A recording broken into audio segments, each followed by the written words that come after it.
Scotty, beam me up.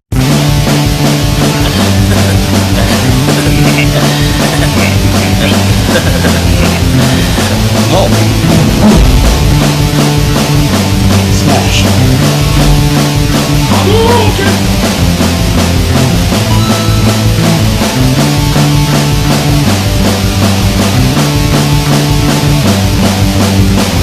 Get over here!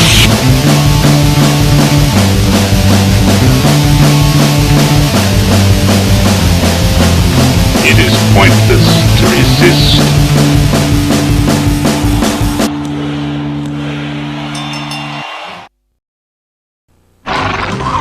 Running swing here?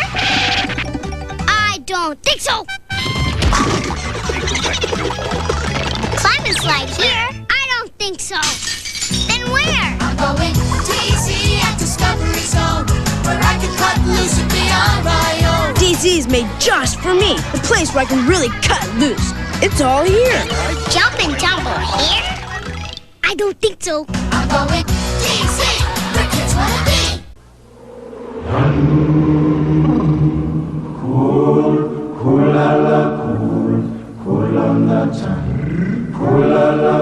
So refreshing.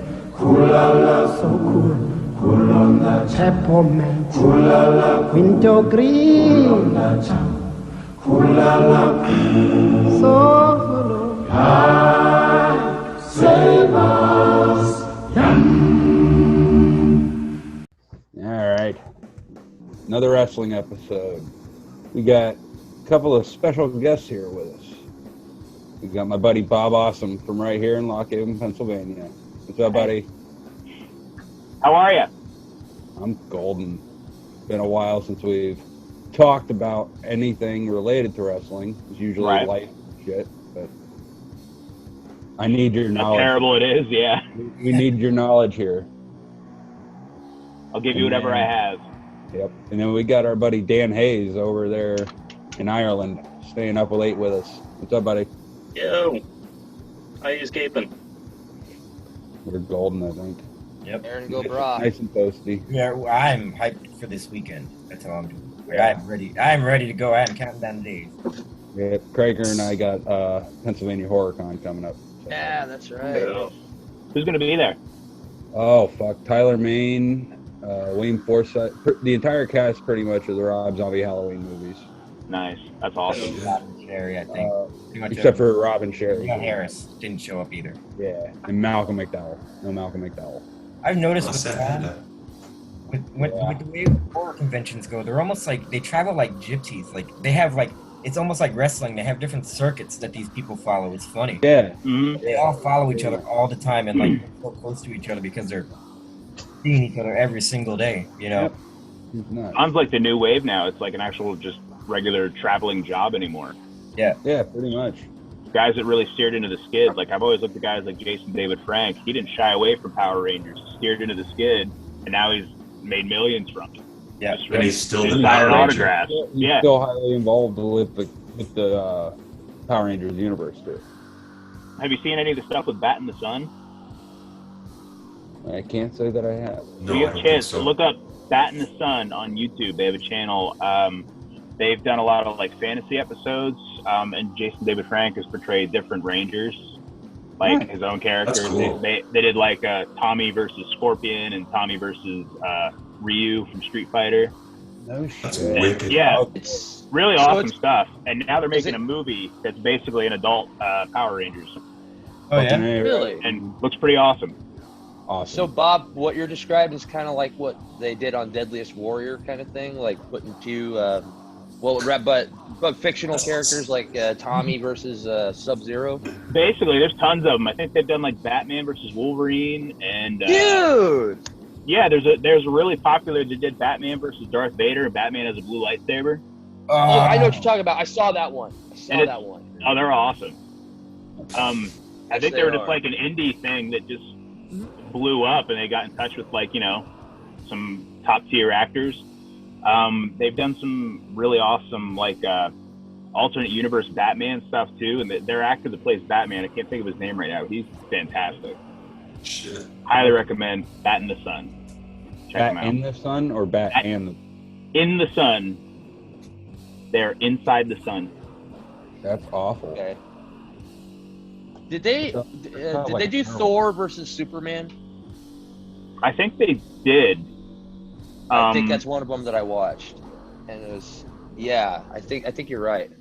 And they're doing some like now that they're getting more money and income stuff, they're doing like more CGI related things. Like they've done stuff with like Transformers and Oh wow. I think they're trying to get they're trying to work on like doing digital like Megazord battles and really high end, higher budget stuff. But yeah, they've come a long way and their stuff's really good. And now they're working on this movie. It looks pretty interesting. Legend of the White Dragon. No. All right, I'll check that out. It looks pretty sweet. They have trailers, I think, on like TikTok and YouTube, and I'll check that shit out. I'm intrigued anyway. Yeah, our 100%, buddy. that sounds awesome. White Love Ranger. it. Here, hold up. Oh shit. On it. Oh, damn it! Now I gotta get up. I need to have something. Oh, damn. And I don't know the batteries in it. This is Wow.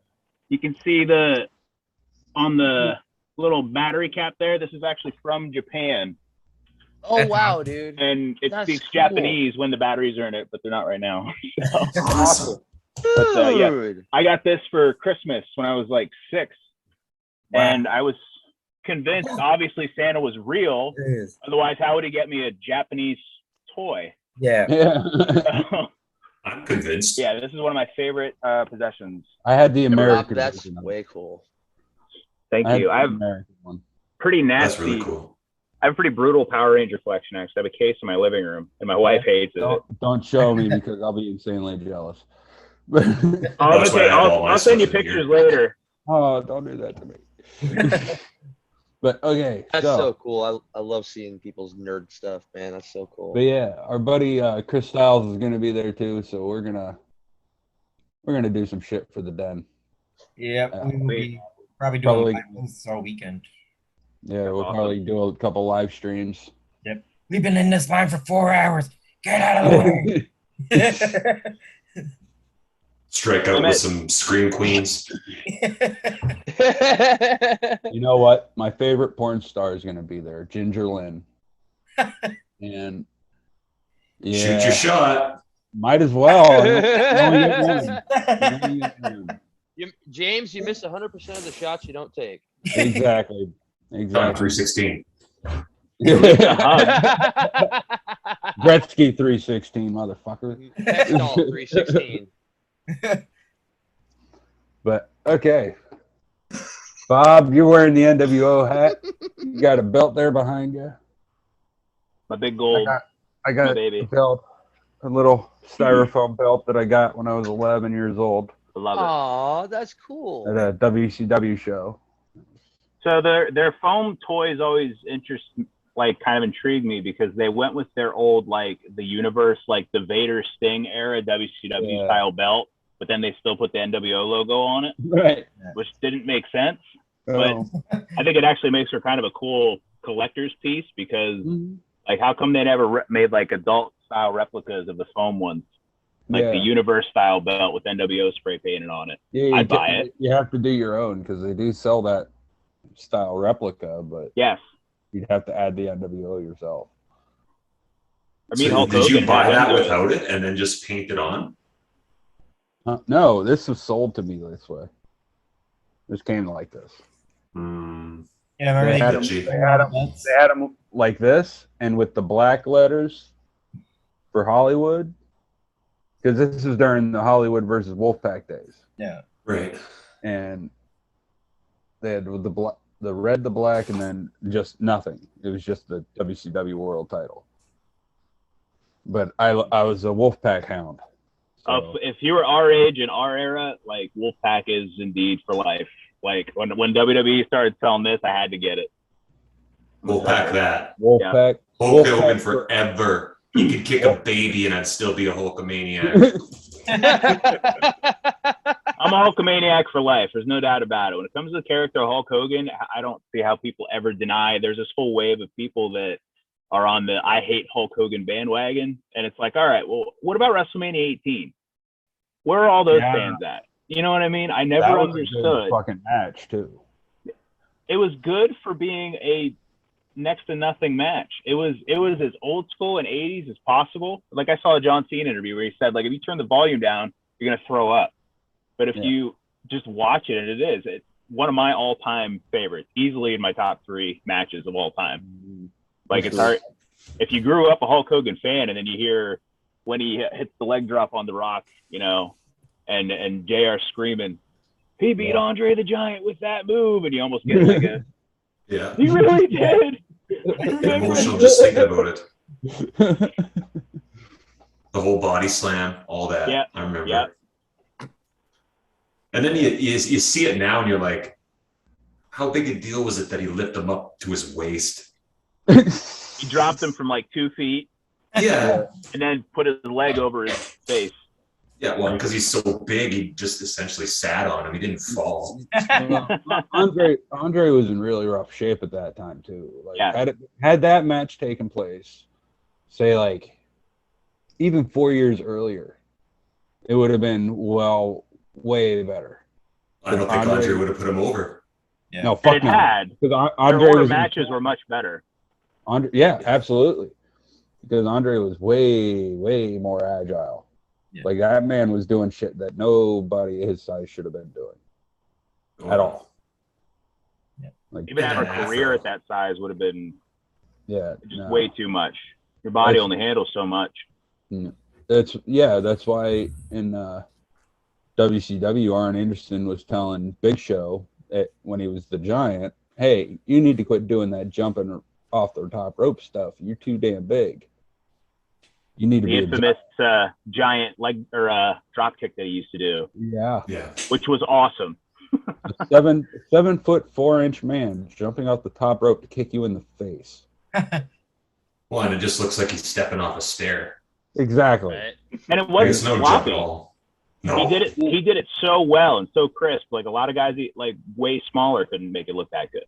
No. It was nuts.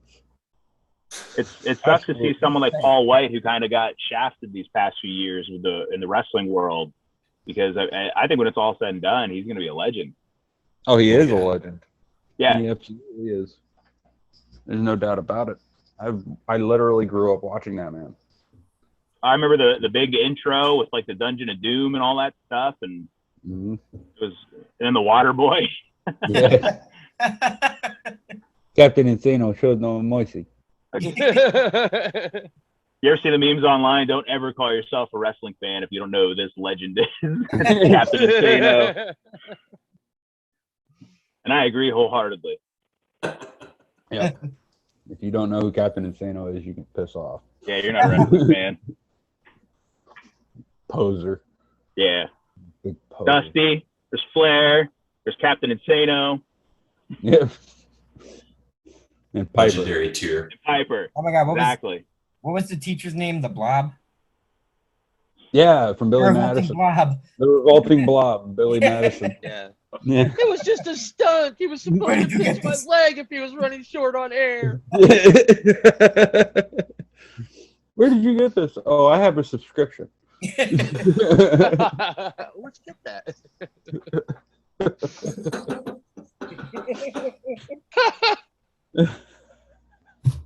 Oh man. Now, okay, so Dan, Bob, with this, what we like to do is kind of figure out when everybody started watching, like what got you into wrestling. Like, not necessarily if you can remember when, but was it a specific match or a specific character? Like, for me, it was Steve Austin, 1996 King of the Ring, when he beat Jake the Snake Roberts in the final and then did his speech. Like, I was like, okay, because I had literally just met Jake the Snake Roberts about a month before. No way. That's awesome. Yeah, like I grew up in a religious house, and my mom took me to church, and Jake Roberts did a sermon. Like, he was literally doing his evangelist thing and like wrestling. The full gimmick and everything. Did he have a snake? No, he didn't have the snake with him that night. Now I wanna bring my friend Damien. He has a few words to say. Lucifer. It was Revelations at the time. Was the name of that snake. But yeah, and so I was like, okay, I love this guy. So, like, what was it for you guys that brought you into it? Like, to make you a fan? Dan, we'll start with you. Like, here in Ireland, there wasn't much wrestling options available to watch televised anywhere. So the earliest memories I have of it is WCW. We used to get it every Saturday. Now, it could have been maybe weeks behind actually what was happening live over there. But probably the character that stood out most was Sting. And that I'm talking like sort of early 90s. So The bleached blonde hair with all that kind of stuff. Neon paint and all that stuff. Yeah. There was something about I can always remember he was cutting a promo, but he turned around and he was pointing dead at the camera and he was like, right, all you little kids out there, when you grow up, I'm coming after you too. And I'm sitting there like 4 years old going, oh fuck. Like running into my mom, like, help me, Sting's coming after me. There used to be an advertisement. I can't remember what it was for, but Sting goes into the kid's house and literally throws them around the room. Wasn't it Surge? It was a soda. It was a soda commercial. Yeah, I can't remember, but it was. He just burst into his kid's house and just beat the shit out of him. And the parents are all for it. They're like, yeah, this is great. A little fucker. Put him in his place, Sting. And it was babyface Sting, not Crow Sting, too, so it's even harder to watch. That commercial, it was Crow Sting. It was. Okay. At least that was like 99, I think. Yeah, it was the late 90s, 2000s. It was right after he came back from the NWO Wolfpack gimmick, and he was doing the white and black again. Yep, he went back to the black and white. Yeah. But yeah, I remember that shit, and I was like, why would, what? No, I don't want that to happen. Like, I kind of did. It's like, well, dude, I met Sting today. What did he do? He kicked my ass. Great. I needed to drink a soda pop, and I just wouldn't. All I wanted was maybe we shouldn't be drinking that soda if we're just beating. All I wanted was a Pepsi. All I wanted was a surge, and I got leg dropped.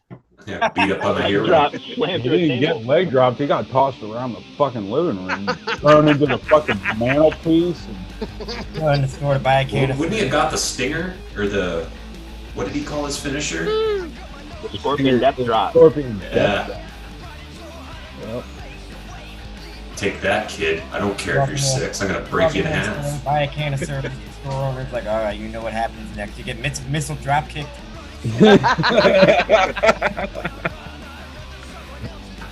James, if I'm ever at your house again and I have a surge in my hand, just be careful, all right? Hey, I've hit you in the head with a cookie sheet before. I'm not afraid. You have. You saw that video? It sparked your interest to get into training, and we'll get into that in a little while. Yeah.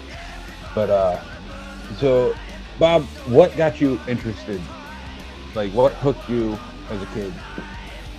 I was hooked in the like '90s era, also WCW Nitro, like when it was really at its peak, and the NWO was just #1 in the world. Wrestling was always in my life. I grew up knowing Hulk Hogan was the strongest dude in the world. Yeah. And there was never a time before that, to my recollection. And I remember when all of a sudden I was having a conversation with a friend of mine in school. I was actually drawing in my notebook pictures of Hulk Hogan. Yeah. And my friend said, man, why are you drawing him? He's an idiot. What are you talking about? He's the best. No, he's a jerk now. He like cheats and stuff. And I was like, what are you talking? No, he doesn't. He's Hulk Hogan. And lo and behold, I started watching, and yeah, you see him wearing the NWO colors, and he spray painted the belt, and he's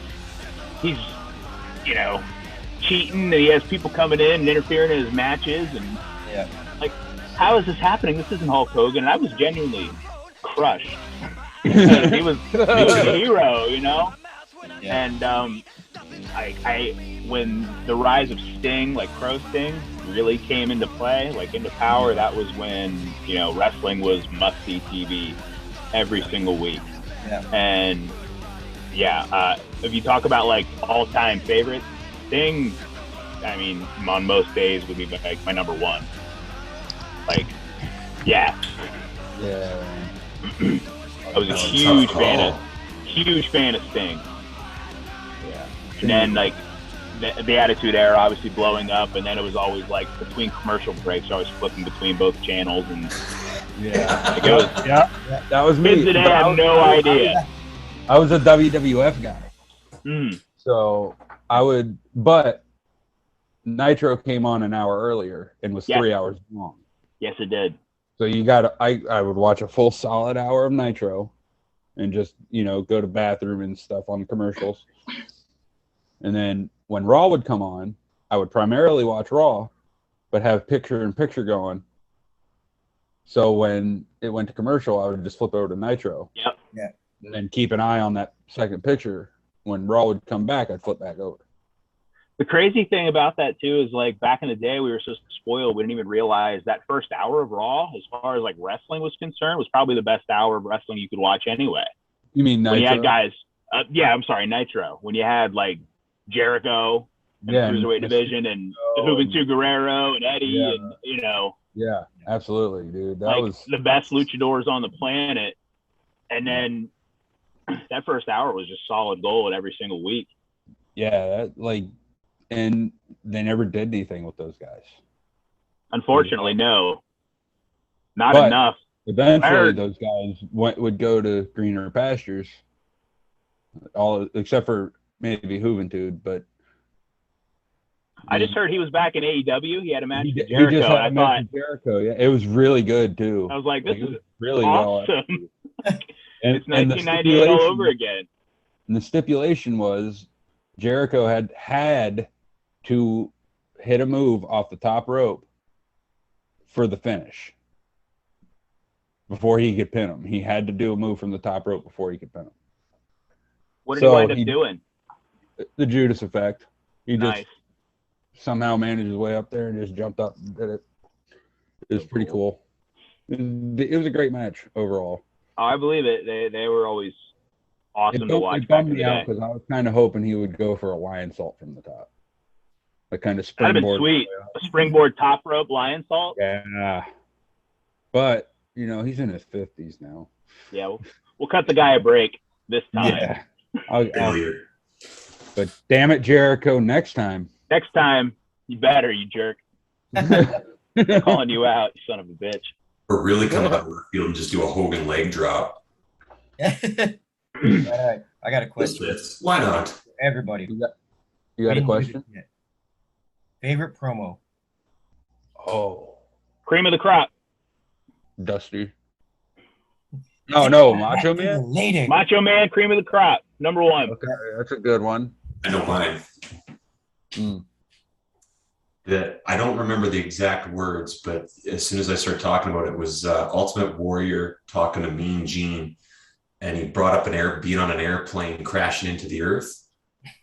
And it was, and it was like, I think it was for the Intercontinental against Rick Rude. I can't remember for sure. But I'm not sure, but you mentioned Warrior, so. Love it. Nice. That's awesome. And what's funny, I got to mention this quick. It says WrestleMania 6, but what's wrong with this picture? He fought Hogan. No Hogan. There's no Hogan on that shirt. Egregious. Heresy. I bought this at Target. It's officially licensed merchandise. They were about to print it, and they were like, well, wait a minute. We're not really talking about Hogan right now. Throw Macho Man on there. And that was the next year. That's the funniest part. But anyway, continue. What were we? I'm sorry to cut you off. Promo. Yeah, favorite promo. So yours was the Warrior Jet Fuel. Yeah. Dan, what about you, buddy? Probably the Stone Cold King of the Ring. Yeah. Hard to top that one. Yeah. I would have to agree, just based on the fact that that's what got me into it in the first place. Like Yeah. that's what hooked me anyway. Like Bob, it was always around. Like it was always on TV because my dad watched it. Yeah. But that was during like the late Hogan era of the red and yellow. Yeah. Like before he went to WCW and all that went down. But I was like 8 years old when he made that promo. Cool. Steve Austin. Picking one from that era is tough because every time Austin and Rock opened their mouths, they were cutting solid gold. Solid, yeah. I mean, I was driving down Know Your Roll Boulevard as I passed Jabroni Drive, and you go on this whole long tirade, and it's just like, wow, that is everything out of your mouth is perfect. Yeah. They had like a sit-down interview. It was The Rock and Stone Cold with JR in the center, and that's like one of the, if you want to talk about like best promos, if you even call it a promo, that was what was so weird. It was so out of the box what they normally did. It was just those two sitting with JR kind of asking questions, and it was so intense and so real. 17, I think. 17, yes. Yeah. And that, if you count that as a promo, I think you could arguably put that at number one. I don't want to beat you, Rock. I need to beat you. I need to beat you. Yeah. I'm going to give everything I have. And it was like, this is legit as fuck. They're really these guys are going to kill each other. Yeah. They're going to fuck each other up. My favorite is still to this day, Dusty Rhodes and Baby Doll. Tip my hat to a lady. Well, let me tell you something, Baby Doll. His reaction to it was so funny because you could tell he was trying not to laugh too. He was like, "I'll slap those lips upside your face." Greatest promo maker. Oh, Dusty. Cut a promo like nothing. Like the Hard Times promo. Man. Him and Piper were the two best in the business, I feel. Like, that's just overall, like, Rock and Austin were amazing. Yeah. Like, that was my era. But I'm talking overall, Dusty and Piper. Flair was really good. Flair, yes, but I'm having a hard time keeping these gators down. Classic. Flair had some really good ones too, but I think he was right at the end there, and it was sort of the old guard where they would just repeat the same thing over and over again. Mm-hmm. Yeah. But he was still so good at making you hate him. Like he didn't have to say anything. He didn't have to cut $1 million promo. He would just act rich. Well, he'd act like the Nature Boy. Anybody that ever had that name, and he'd be like, "Fuck you, Ric Flair. I hate you so much." And he lived the gimmick too. Like everything he said in promos, he did. Yeah. Like including the women. So, and he'll attest to that. He admits it. He straight up says, "Yeah." Over 10,000, he says. Yeah. Regular Gene Simmons. Well, Chamberlain or wrestling. I never understood how he was so popular and how like the Four Horsemen was such a big deal. And I remember thinking, like, how can anyone be, and I'm sorry, Dan, even though you just admitted it, how can anyone be a fan of Sting in the early 90s when all he does is fight the Four Horsemen and all he does is lose because they cheat every single time? Like, he never had a good crack at the belt, and it would always be Arn or Ole or Tully Blanchard or someone hitting him in the face with a chair or blowing the powder in his face. And he'd just be on the edge of doing his move and then something every single time. It's like, how is this guy even in? I mean, he's like the Brooklyn Brawler at this point. Just plug him in and he's going to get beat up. Matt, did you know that Sting was once in the Four Horsemen? Yeah, no, they switched in and out and they stabbed him in the back a bunch of times. It wasn't very long, but it was there. Oh, I don't like the Andersons at all. They're my nemesis. I can't deal with that shit. It's still real to me, damn it. I was still, even after someone told me Arn and Ole weren't related, I was still convinced. It's a Well, they look exactly alike. So yeah, I'm still convinced too, to be honest with you. No, his name's Marty London. No, it's not. You know, it's not. A 70 Ole and Arn and the Real Brothers. That was so believable, though. I think the They only look two identical. that actually were brothers were Ole and Gene, the original Andersons. I don't remember. He was like he was in the very beginnings of the Four Horsemen. Very, very beginnings. And to not just shit on Sting, the WCW treated Lex Luger the exact same way. Yeah. Yeah. Right? It was one or the other, and all they would do is go in and put on a hell of a match. You're like, oh, this is going to be the time. Lex is going to get the belt. And then chair in the face when the ref is knocked out or not looking. It's every fucking time. Yeah. Yep. WWE kind of did that to him too when they had him win by disqualification and not get the belt after building up the Lex Express for a year. Wasn't he the narcissist for a while? He was. When he first came in, yeah. Yep. And actually, up until WrestleMania 9, I believe. The first promo he did in that gimmick was actually pretty intense too. Because him and Bobby Heenan had all the mirrors around, and Bobby Heenan was just fawning over him, like as if he were attracted to him. And it was one of the greatest promos I've ever seen because all he did was treat Bobby like shit. Oh, poor Bobby Heenan. I missed the Weasel. Yep. Love that dude. He was a funny motherfucker.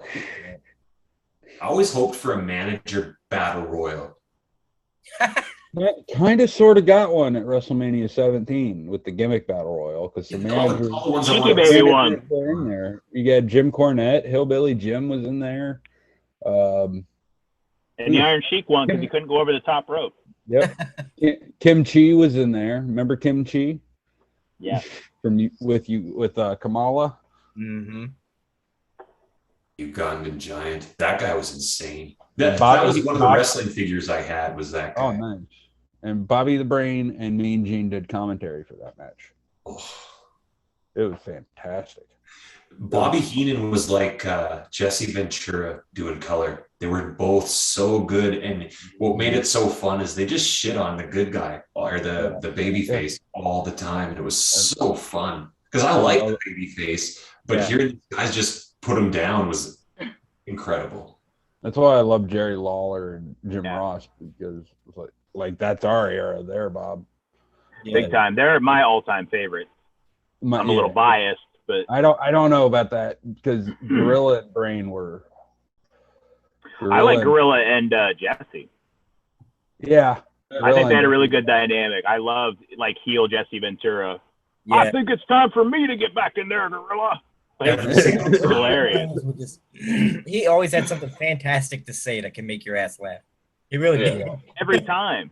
Even if it was one word, it was the perfect word to make you go, ha! Yeah, absolutely. Even Vinnie Mac was good at it too. Yeah. Vince just had a very good delivery. Yeah. His good hype man. On professional timing for sure. Vince was more a better character. You know what I mean? Like he never did anything spectacular. Like everybody just fucked him. And it was you know, it was like you get mad at work, you want to see your boss get beat up, you just turn on Raw. Yep. Do you think Vince is the greatest heel of all time?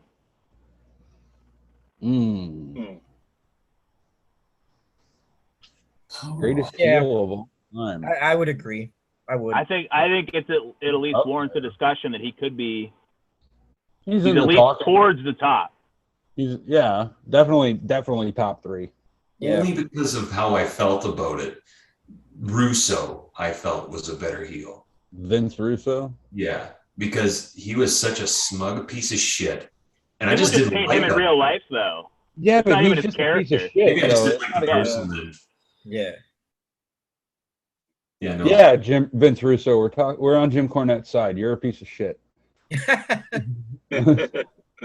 And I'm not going to argue with Jim Cornette. It's literally like death Fuck threat. no, he'll throw a double cheeseburger from Dairy Queen at you. Does he still carry the tennis racket? Of course. Anytime he's on TV. That's awesome. He's such a fast talker too. I love that. Oh, and good one. He was another good talker at that one. Yeah. Great manager too. Big time. Yokozuna.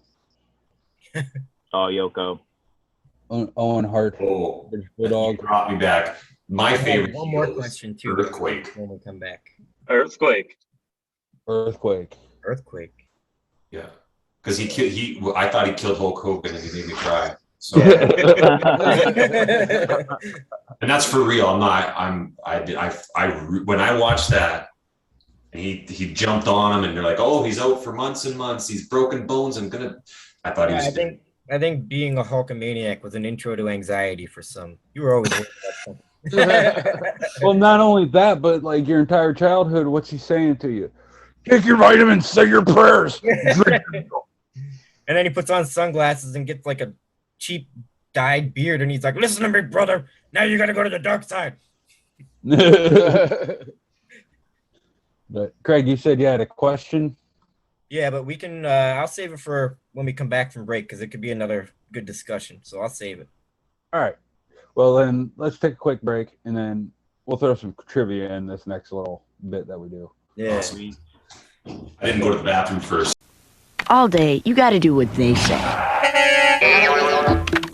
But lunchtime is all yours.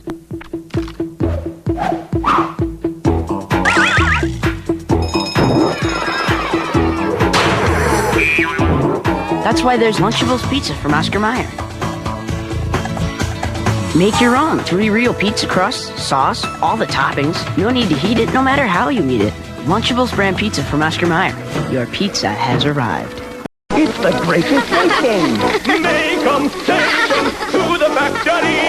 Smash 'em, now the history! A little, and now you're a little out of shape! That's the way you do it when you play the Grape Escape! The Grape Escape game! Race through the crazy jam factory without getting sliced, pushed, mashed, or mushed! Hey, this is fun! I'm almost done. Maybe you won't run out too late!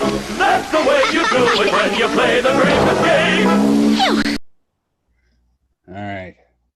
Greg, you had a question. Yes, I did. Who is your top number 1 hardcore wrestler? Like I'm talking like blood and guts. Ooh, new or old, live or dead situation? Don't matter. Okay. Mick Foley. Yeah. Mick Foley. Yeah, that'd probably be the general consensus. I'm going to actually throw in a hot take. Mick Foley's great, and I mean, I got the book. I'm a huge fan, but my man Terry Funk, that's where it started, right? Like, yeah, and he did that shit well into old age. Yeah, yeah, like he did that into his 50s, didn't he? 60s, yeah, 60s. Fuck. And him, I don't get how on any list that isn't 1 and 2 just by default. I feel like no matter what, you have to kind of start. All right, who's number 3 and down? Maybe getting to like Abby or the original Sheik was a good one. Original Sheik. Abby for sure. Yeah. Did you say the original Sheik? Yes. Okay, good. This is the only thing topical that I have. Iron. Awesome. That's not the original Sheik. I'll humble you. Fuck your ass. That's Sheiky, baby. Oh. Look, Matt, that's what he looks like open. Let him breathe. Darren Sheik's my hero. Do you want to breathe, Sheiky baby? Going back up on the shelf. In all honesty, is New Jack. Because that guy did not give one single fuck about anything. Everything he did was reality. He really wanted to hurt you. I feel like you need a separate list for New Jack. He's his own like wing. New Jack with an asterisk next to it. Yeah. Because it was like way too over the top.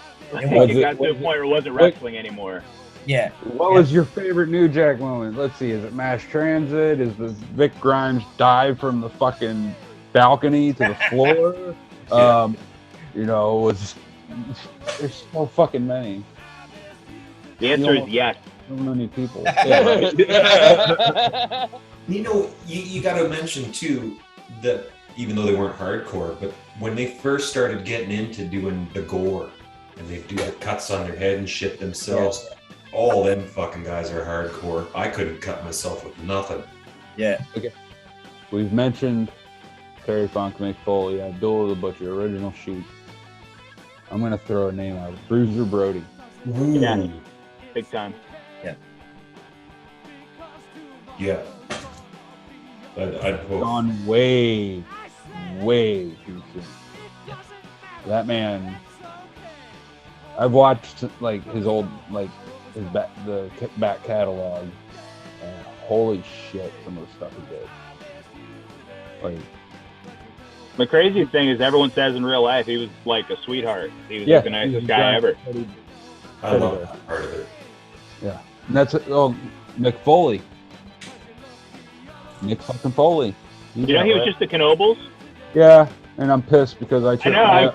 It's a bucket list item to like go to Knobles. Knobles is an amusement park, which is an hour away from where me and Bob live.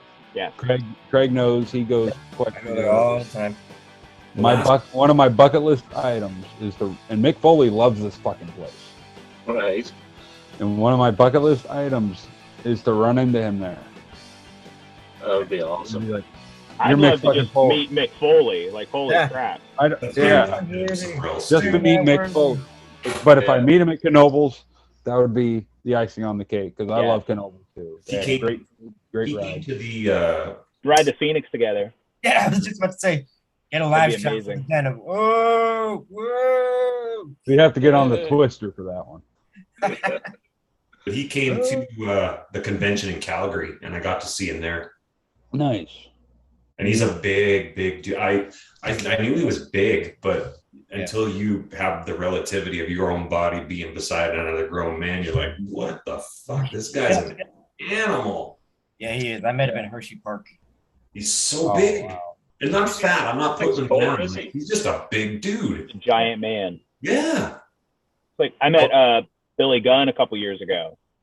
And you have no real he's like 6'5". perception. Like you just have no idea how giant these people are until you meet them in person. Yeah. His arms are as big as my head. I mean, he's just a giant, massive, powerful dude. He grabs an autograph book. It's like that. He's like, yeah, write it out for you. I'm short anyway, so I was like, you are you are quite short, Bob. But I went with a friend of mine who was actually like 6'3", like a pretty tall guy. And when he got up to Billy Gunn, he even said, like, this is normally what I'd say, you know, I thought you'd be taller in person, but in reality, he was even looking up to him. Wow. Huge dude. And they were all like that way back in the day. Yep. Except, and this is when it was an exception for me, was so I'm from Alberta, Canada, and this is Heart territory, or was Heart territory. Yeah. And when I started watching was just before Brian Pillman made the jump to WCW and WWF. And he was wrestling in Stu Hart's territory. And I remember looking at him and Chris Benoit and Owen Hart, and they were the tiniest, like they were as big as my dad. And my dad's not a big dude. It was like, how are these guys even in? And then you watch them fight, you're like, holy shit. They're not only are they tough, but they're the most athletic guys in the group. I mean, all the other, if you weren't that small, you were huge. And if you were huge, it was all about power moves and tossing over the rope. And I mean, all the big guys in Stampede when I watched were they were all heels, or they were insane. Like the gimmick was neither good nor bad. Like Jason the Terrible was a real big gimmick up here, and he was Norman the Lunatic. Fuck with everybody.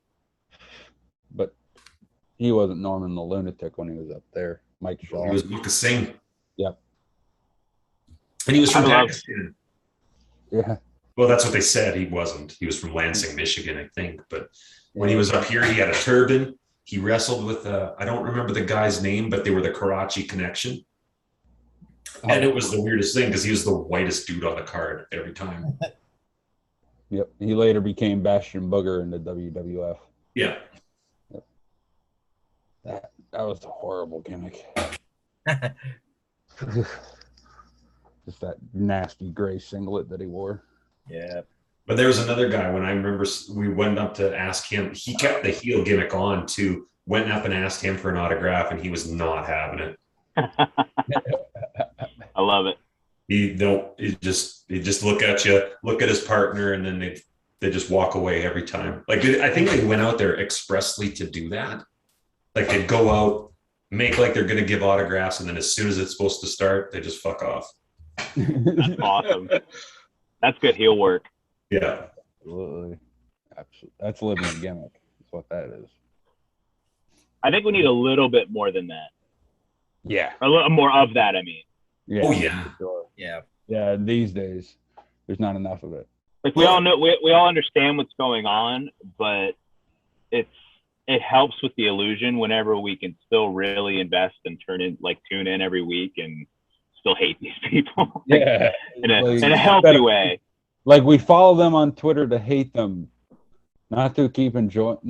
We have heels, and it's like, oh look, here's a new charity event I'm doing this weekend. And it's like, no, stop it. No, live the gimmick, motherfucker. Yes. Fuck them kids. Yes. There's always going to be kids that are on the verge of being into it, and what brought me into it was being terrified.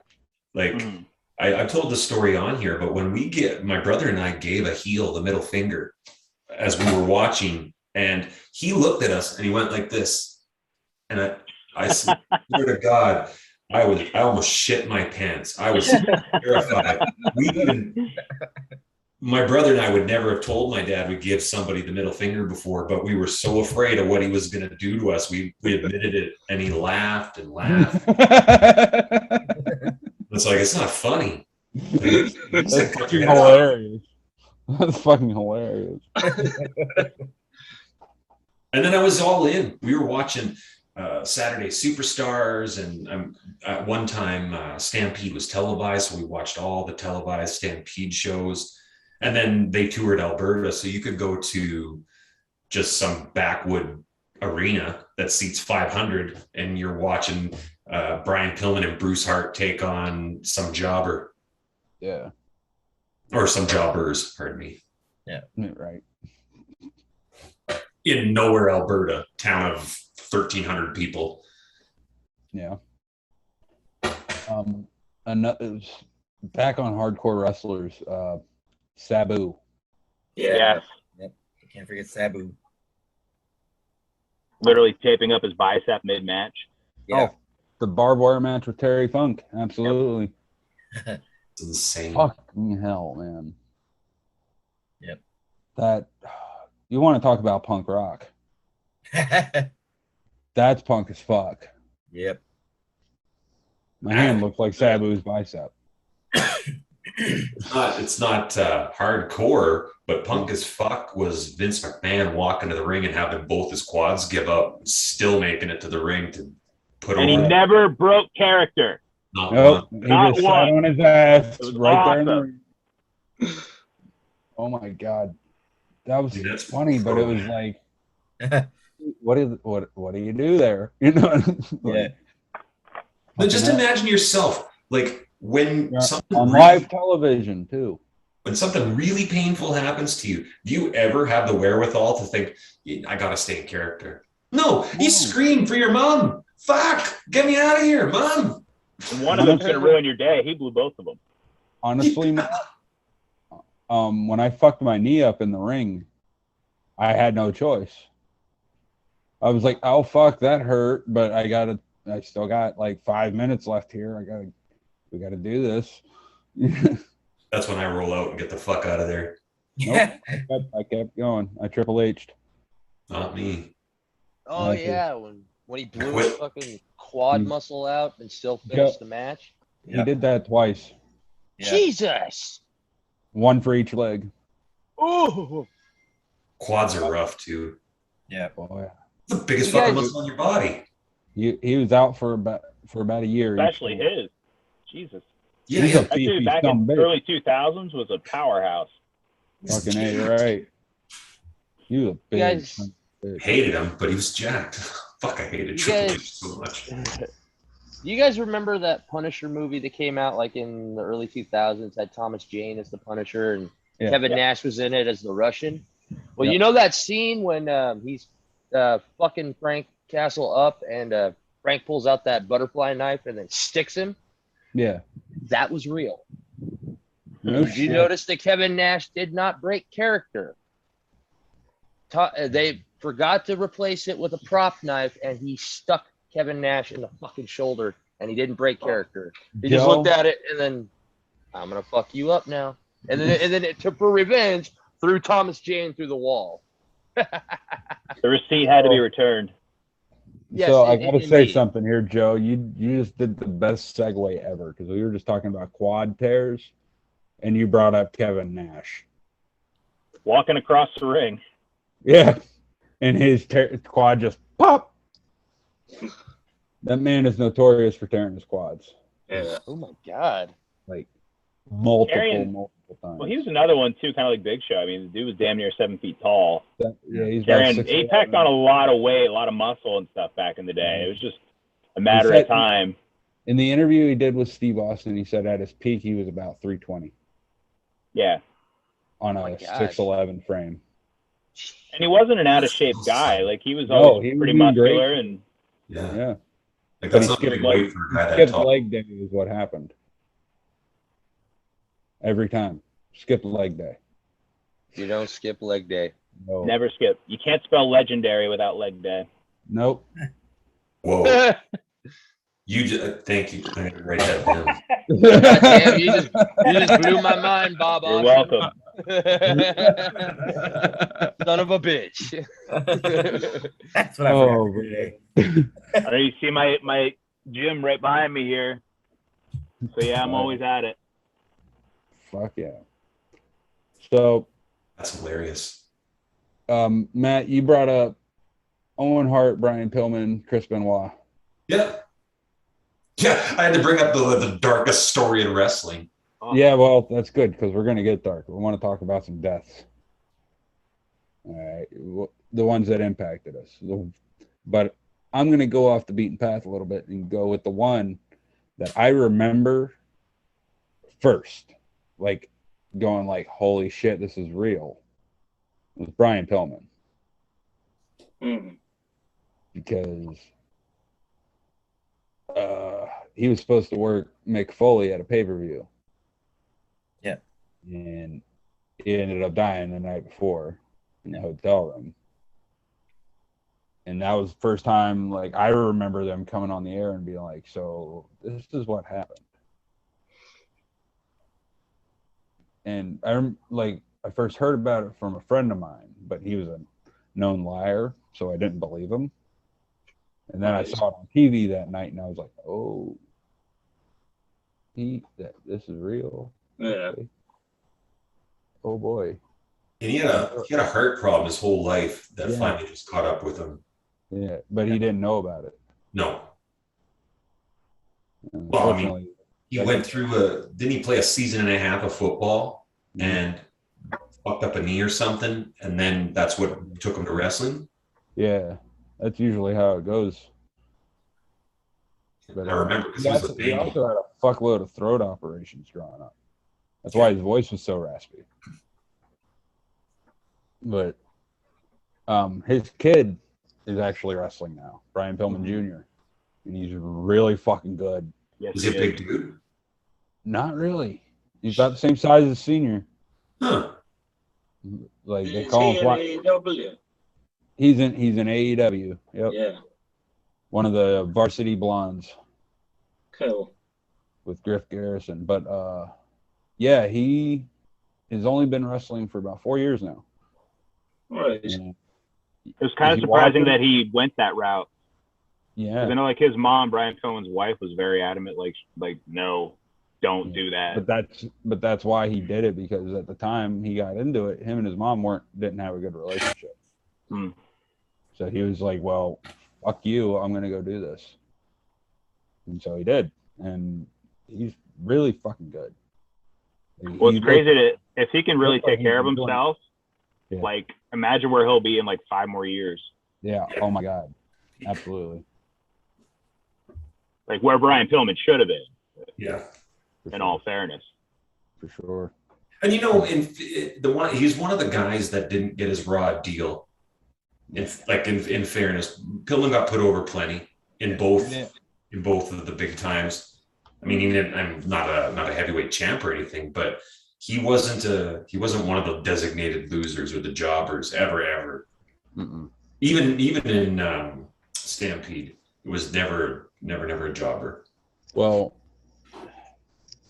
I wouldn't say he was a jobber in WWF because he won his matches and stuff like that, but he didn't work a lot. No. Unfortunately, because like he didn't start working until 1997 and he died in October, you know. Yeah. So he didn't have a lot of time, like screen time in the ring, but he had just come back from an ankle injury. And he couldn't do a lot of the stuff he did as Flying Brian. Yeah. He had to alter his gimmick, and that was a lot of it. Like, what am I trying to say here? It affected like his passion. I feel like you kind of see it towards the end. Well, that's what separated him for so long was his ability to jump, and he was always on the ropes, always. And then suddenly he's not really standing out like he used to. Yeah. But that might have led to his addiction problems, for sure. Well, the constant injuries wouldn't have hurt either because you're always managing pain on that. Absolutely. And you're always getting hurt when you're wrestling. Doesn't matter. Big or small. You're always going to have some kind of issue happen from that profession. It's just part of it. Occupational hazard. Yep. By the time that he had died, there'd been a couple wrestlers that had passed that I knew, and they didn't have an effect on what's that? Andre and Kerry Von Erich. I mean, there was Andre, there was Pillman, there's Dino Bravo, there was, and then there were a couple middlings. But the one, honestly, for me personally, the death that had the most profound effect would have been Macho Man. Yeah, because that was a car accident, you know? Yeah, and he was, when I started watching, he was a babyface. He just won WrestleMania 4. Him and Hogan had formed the Mega Powers. Like my earliest inducement of wrestling was Hogan and Macho. And when he passed, that one was rough. He actually died from a heart attack, Joe. Oh, okay. It just happened to be while he was driving. Oh shit! I didn't know that. Okay, all right. How was Leapin' Lanny Poffo related to him? Their brother. Okay. All right. Cool. All right. That blew my mind when I learned Macho Man's real name, Randall Poffo. What Poffo? What the fuck? Poffo. Oh, okay. That's cool. And he was on the farm. I believe it was the Cincinnati Reds farm team for ball. Mm-hmm. He was semi-pro for sure. Yeah, he was a really good baseball player. Yeah, look at them. They were both big. Like they're shredded dudes. They're natural athletes all day. Yeah. Their father had like the world record for the most consecutive sit-ups. Mm-hmm. Yes. Oh wow. Recently broken actually, but he held it for a long time. Yeah. He hasn't like, broken since, but he had it for quite some time. Mm-hmm. So yeah, they came from a like really athletic background. But here's Randy Savage playing baseball. I think he was predominantly right-handed in the field, right? Mm. But he messed his hand up, so he switched to left because he was ambidextrous. He was just one of those natural gifted athletes. Yeah. I got to throw this in here real quick.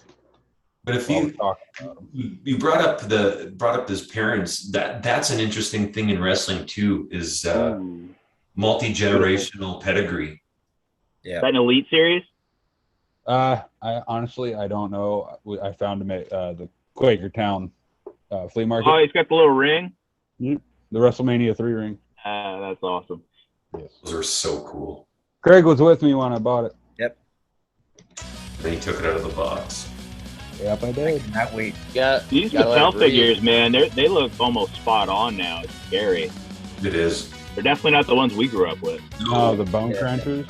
Yeah. I love the Bone Crunchers, man. They're all like rubbery.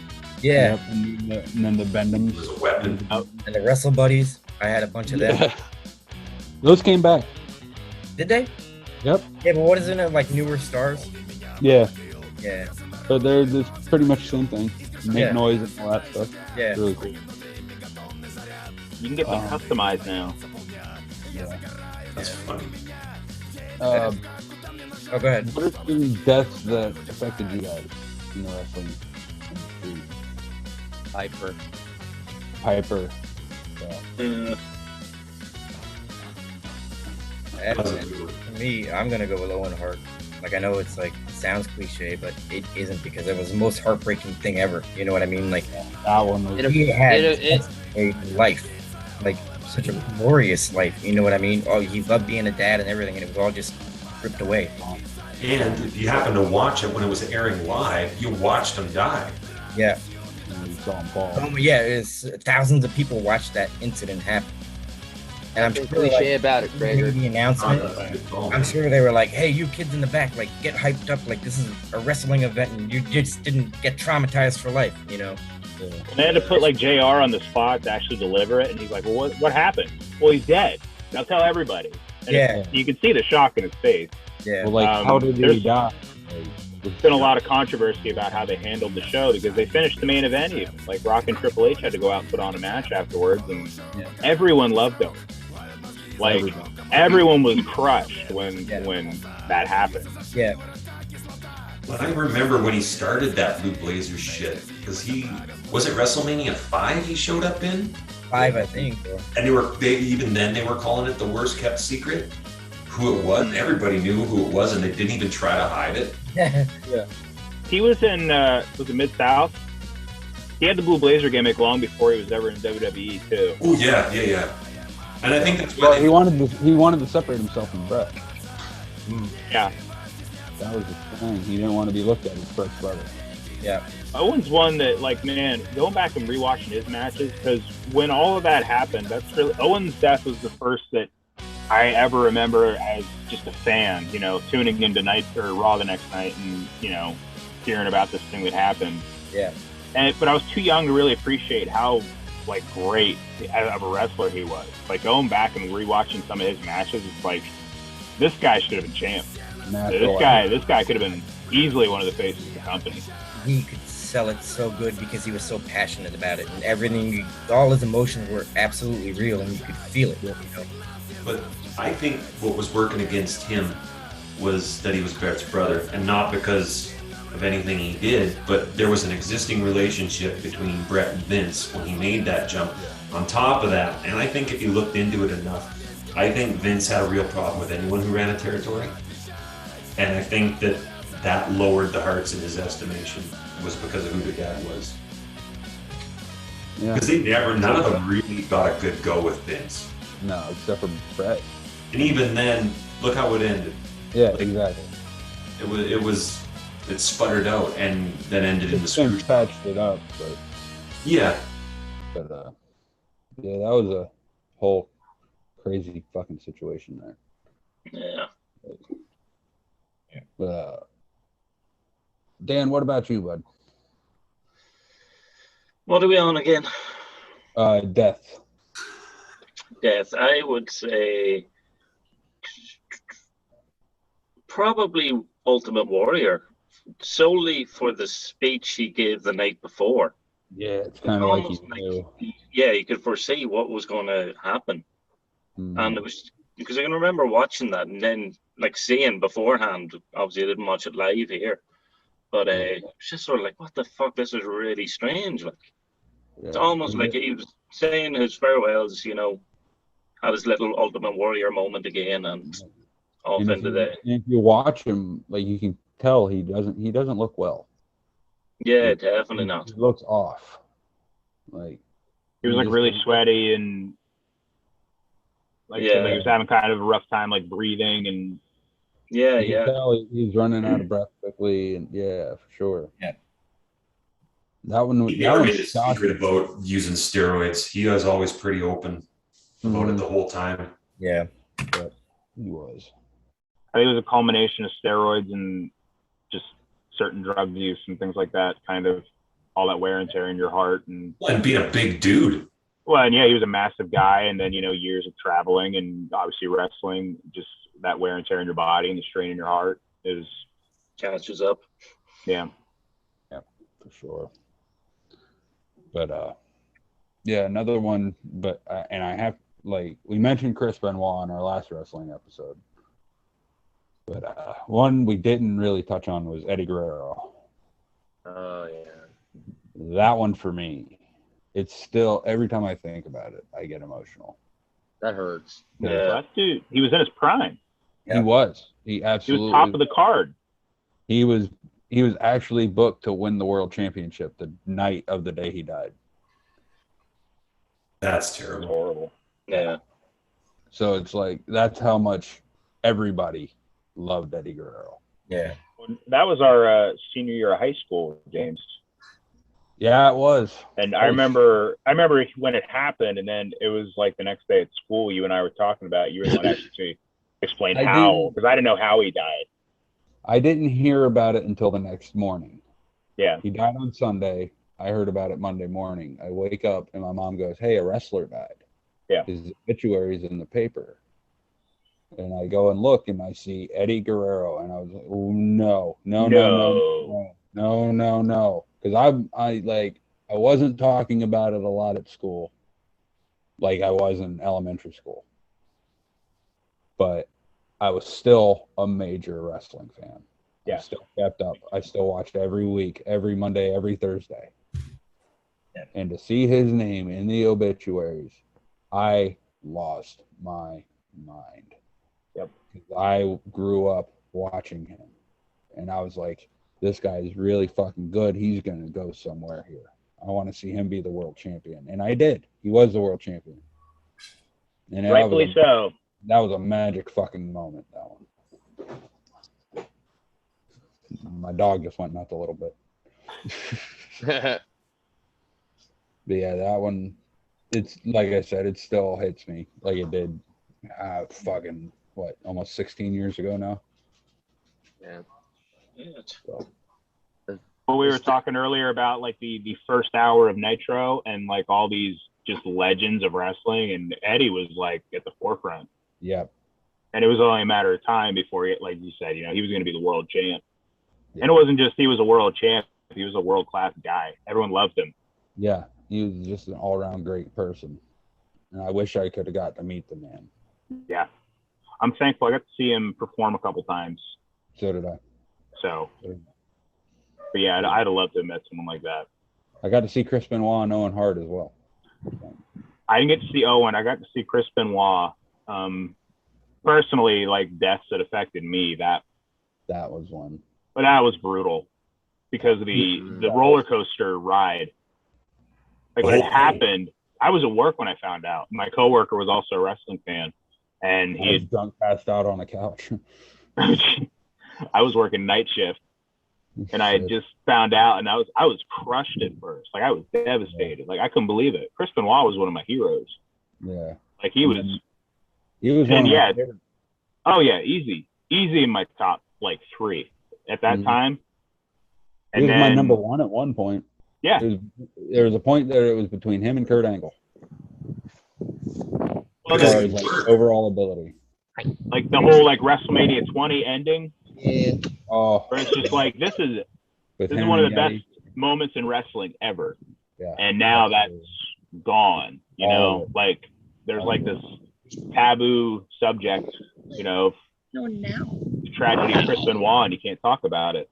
But it's not it does not to excuse him in any way.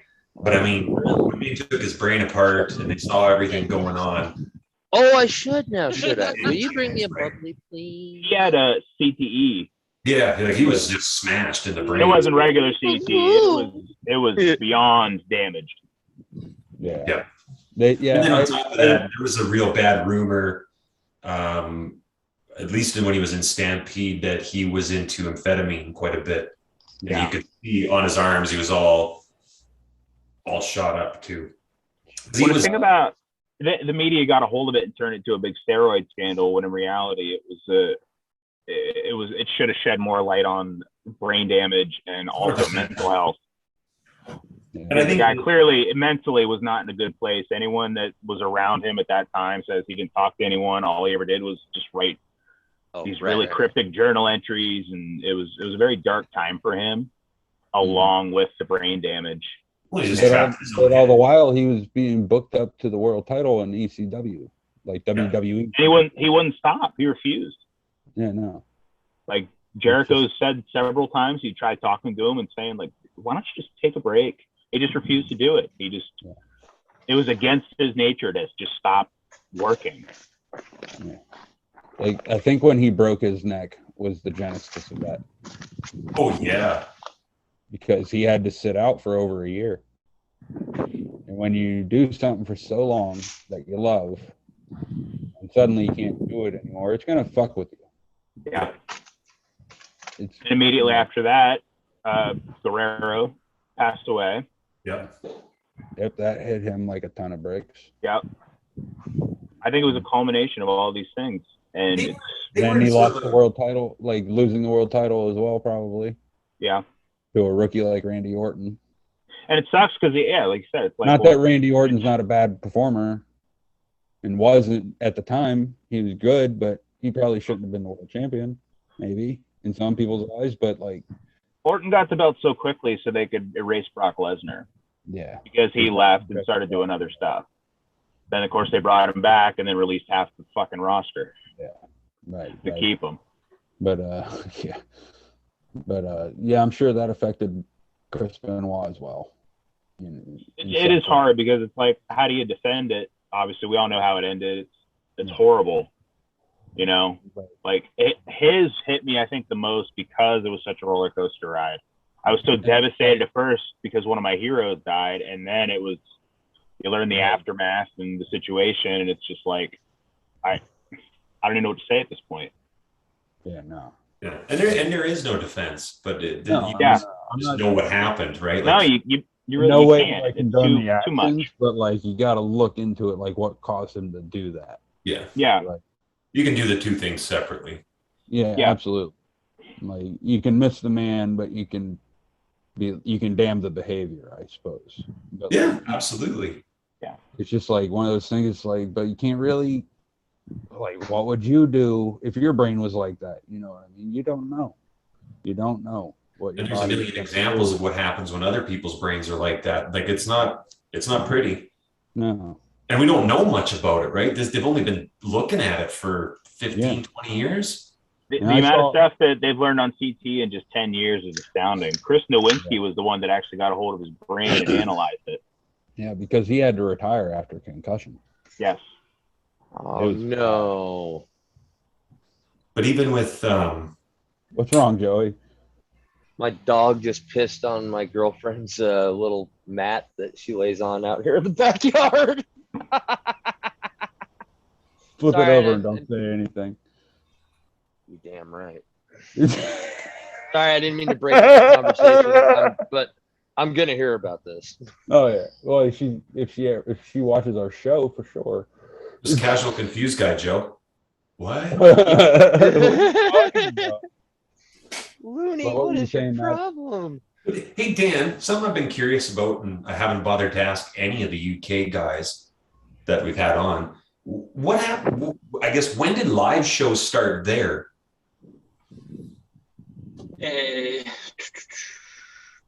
1 a.m. Say that again? Like, when did they start coming over, or how do you mean? Yeah. When did they start? Because I remember there not being a ton of overseas stuff, especially when I was into it. It was all in the United States. Yeah, like going back to the Austin Rock days and all, there was nothing over here. I'd say you'd be looking early 2000s. Okay. Wow. Did you guys have a lot of indie stuff? I'm trying to think. I can remember Edge and Ric Flair being on the roster at the time. Oh, damn. I was like early 2000s, yeah. Like 02. Yeah.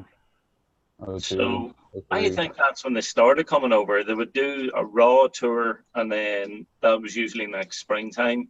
And then autumn, it would be the SmackDown tour. Oh, shit. So much trouble, little girl. I'm a dog. But that's interesting because there were some British promotions back in the like 70s and stuff. Oh yeah, there was a lot. But even the likes of those, I wouldn't have seen televised growing up. Well, yeah, no. I think there was like one channel you could get yeah, wrestling sort on. of 70s and stuff. Yeah, and it's like that's the only channel. Like you can still get wrestling on that channel, but you can get wrestling on other channels in the UK now too. But, Yeah. There's definitely more yeah, options sure. now. But what were you about to say there, Matt? Well, I was just trying to remember because I mean, here the only thing we had was Stu Hart's promotion for. I think they settled down in 1991, 92. They stopped doing shows. He just stopped and he ran his dungeon. And then there was a couple really small time promotions, like they would do community centers and stuff in the city of Edmonton. No one you've ever heard of, but I mean, they were some of the most intense things. Like they'd have a whatever the fans bring to the ring match. Holy fuck! Like people bringing microwaves and shit. What the fuck? And then right at the beginning of the 2000s, Bruce and Keith Hart tried to restart Stampede, and it lasted for a good couple of years. But then when Stu got sick, all the boys just focused on doing the training in the dungeon, and they stopped doing the promotion entirely. And now there's three little promotions that tour around Alberta. So I think we're gonna go ahead and take one more break here. Yep. I'm gonna ask one more question here, but let me see. All right, should be easy enough. Bob, you'll know the answer to this. Which ECW stable included members such as Chris Benoit, Bam Bam Bigelow, and Shane Douglas?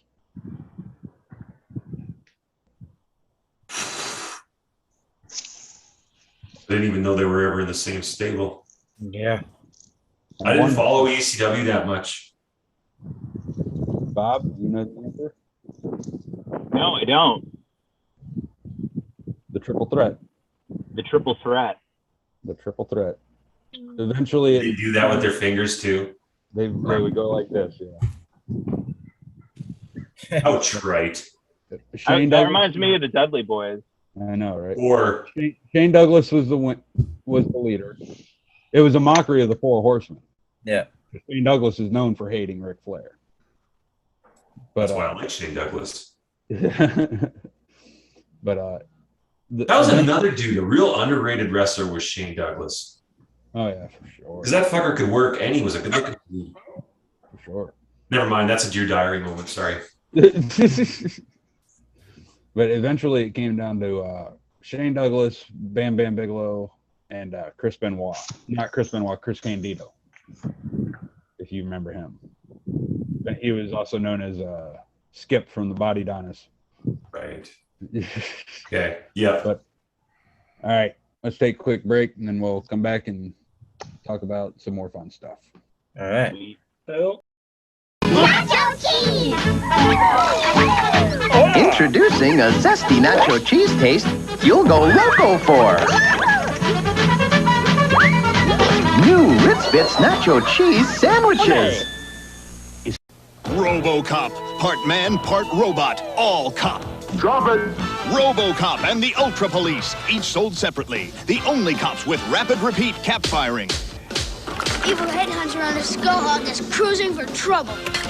RoboCop in his armored RoboCopter takes off after him. Fire Robo-Missile. We'll give you a lift to jail. You put RoboCopter together. RoboCop vehicles and figures with RoboCaps, each sold separately. Just hit the button. Oh man. So Bob, you're getting into the ring, so to speak. I'm working on it. Yes. Yeah. That's the goal. You're going the DDP 30-some-odd-year-old rookie route. Probably not the best idea route. But yeah, I don't know. We established I've been into wrestling for a very long time, and as a fan, you don't really think twice. It's just I'm a fan of wrestling, and the idea of actually trying or going for it doesn't make a whole lot of sense. Yeah. And it was actually at an indie show that a friend of mine and I went to, and we met Billy Gunn there, who's this giant man, and it was like, wow, I could never be anything like that. But then watching the indie guys work, and the matches were entertaining, and it was a lot of fun.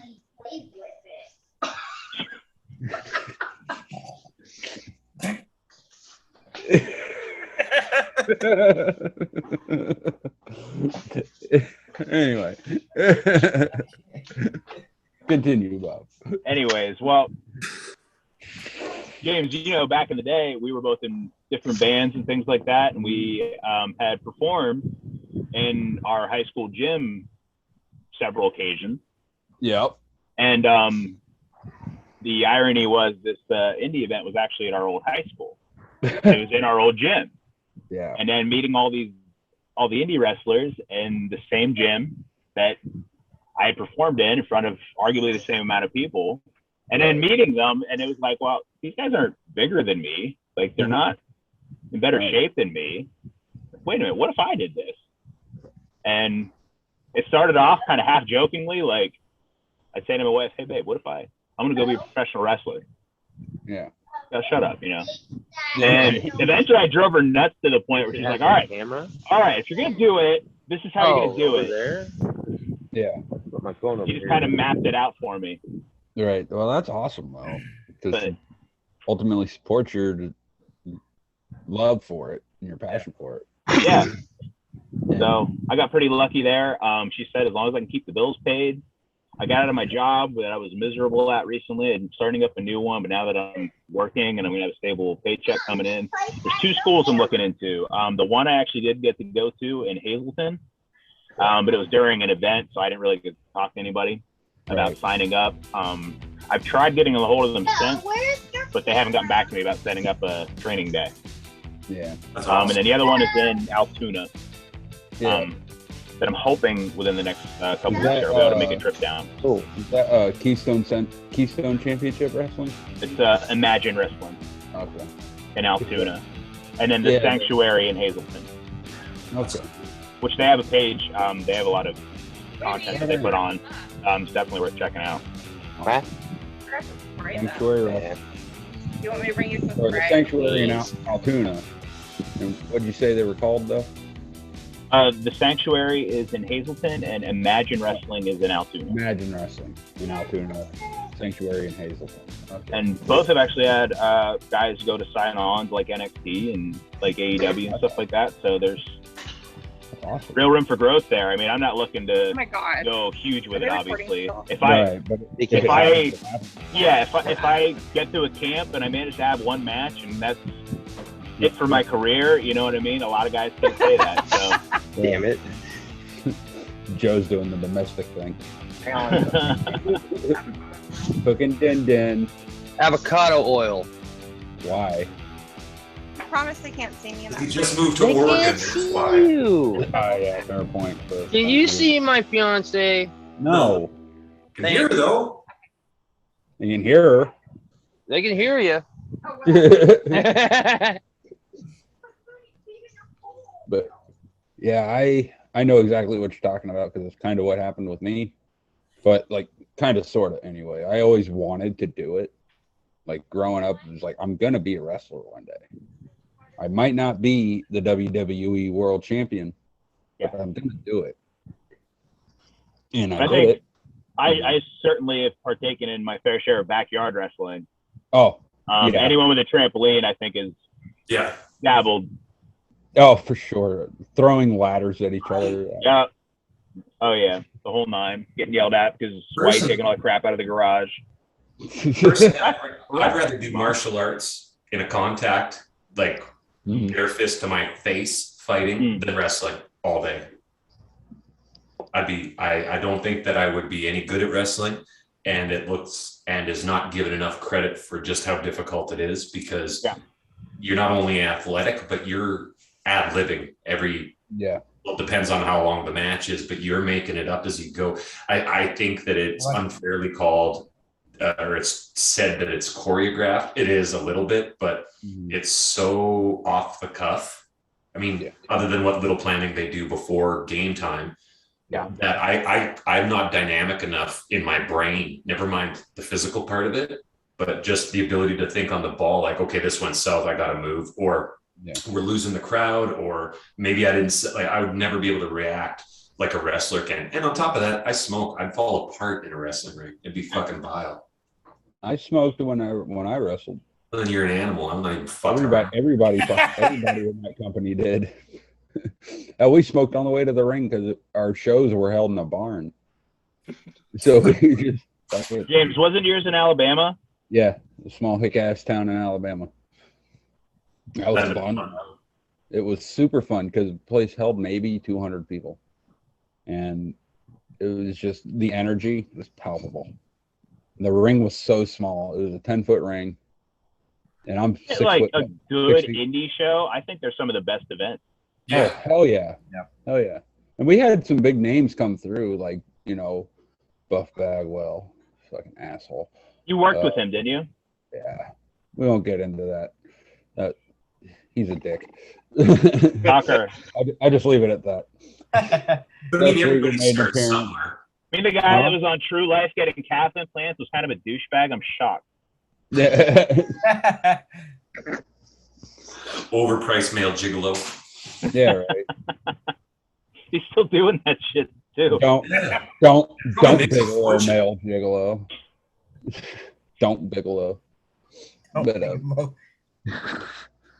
But yeah, it's a fun time for sure. So I hope that goes well for you, man. Because thanks, I appreciate it. Like I said, I'm not doing this to get into WrestleMania. I know my limits. I'm not a natural athlete. You're doing it to say you've done it. Yes, exactly. It's an experience thing. Big goals, obviously. If I could do something like Ring of Honors, obviously in Pennsylvania, if I could do a gig there, would be like probably my max all-time goal. That would be bad. That'd be cool, dude. MLW does shows in Philadelphia a lot too. So or even like CZW. I wouldn't want to do the deathmatch shit, but I'm too old to be getting into that stuff. I know, right? Maybe one just to piss my wife off. She's already made me swear that I would never do a hardcore match, but that's not. No, I'm gonna do at least one. I'm gonna go through at least a table. I got some scars from the barbed wire. See, I need at least one of them. Yeah. Otherwise, do you even wrestle, bro? Yeah, exactly. Exactly. Just training my body right now, trying to get just in better shape. Like I said, hopefully here I'll be able to get hold of one of the places. My work schedule is really accommodating, and awesome. I'm willing to work with me. So yeah, that's pretty good. Awesome. That's good to hear. Because you nervous, obviously. Yeah, for sure. Like that first night for me was like I paid him my due, like my money. You know. Yeah. What I mean? And he was like, "All right, do this. Do this. All right, now you're going to start taking bumps." And I was like, "Oh, the fun part." Bumps the first night. Yeah. I know. I've talked to other schools that they don't even do that. He wanted to see if I could handle it. Yeah. How I reacted to it. And so, we didn't full on work out, but he just wanted to see what I could do in that moment. Yeah. He had a guy there showing me what to do, and then I would do it. That's so and cool, that's the though. best way to learn, I feel. And it hurts, but it's fun. Yeah. It's a lot of fun. It can be. I've never bumped in an actual ring. We would practice in martial arts class how to land properly, like when you're doing tosses and stuff. I imagine it'll be fairly similar. But I'm waiting for that moment where I can actually do a legit. I'm hoping it's this cathartic experience. Right. You know what I mean? Yes, this is it. I'm a wrestler now. And boy, are you going to be sore the next day. I'm sure. I'm sure. My ass was on fire. My physical ass, not just my ass cheeks. Literally and figuratively. Yeah, because I had to set them on fire. It hurt too much to do anything else. But I had to tell her to turn down the TV. Copyright laws.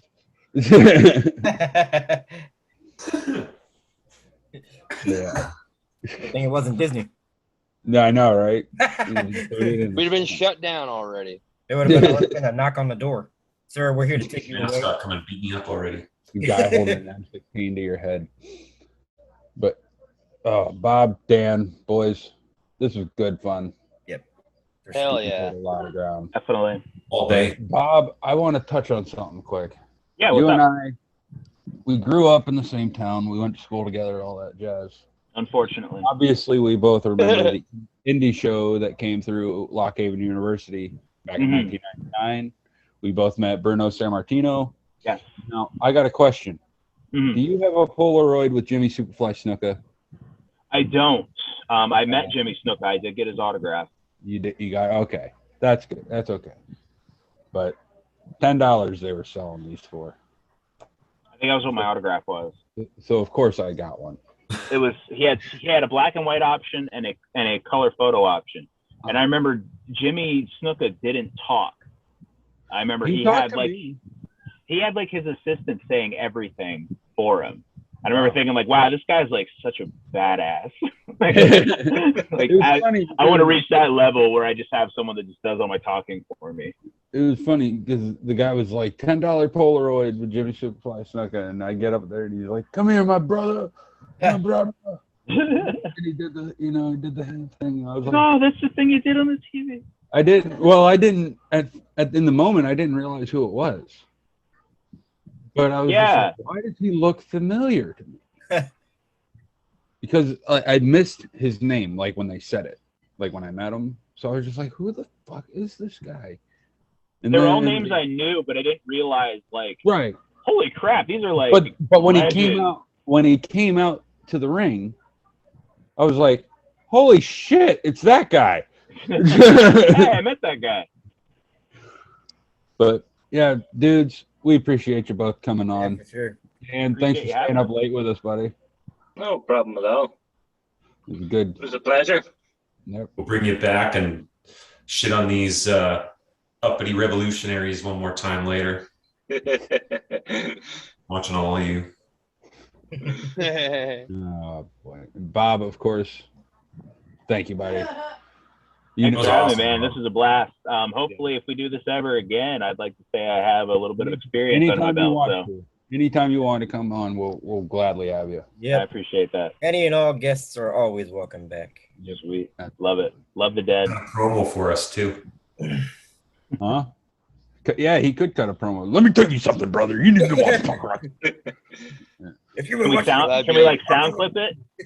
Yeah, we can do that. But Put it over like a video feed. Yes. Sure. I'm gonna get to work on it as soon as we're done here. I'm gonna be Fuck ready. yeah. That would be great. Yes. Good. I can't wait. All right. Well, this has been the Greasy Spoon, Surly Smurf, Mad Mage, and G.I. Joe. Oh yeah. Okay. There we go, Joey.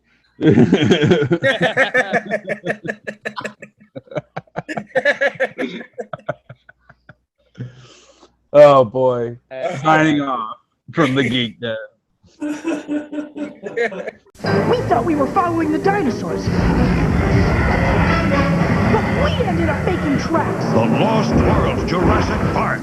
We were out to capture a raptor in our net trapper when suddenly a bull T-Rex! His roar shook right through us. Fire! That's when the bull T-Rex got teed off. Dino damage! Even the survival pod couldn't save us from his bone-crunching jaws. Something has survived. Look for the mark of Jurassic Park figures and vehicles, each sold separately. Okay, Grimace, let's start recording. Okey-doke. Do you believe in magic? What's this? And I hope you do. Oops, too slow. You always have a friend wearing big red shoes. When you believe in magic, believe in magic, believe in magic. Woo! I'm really stuck on this song.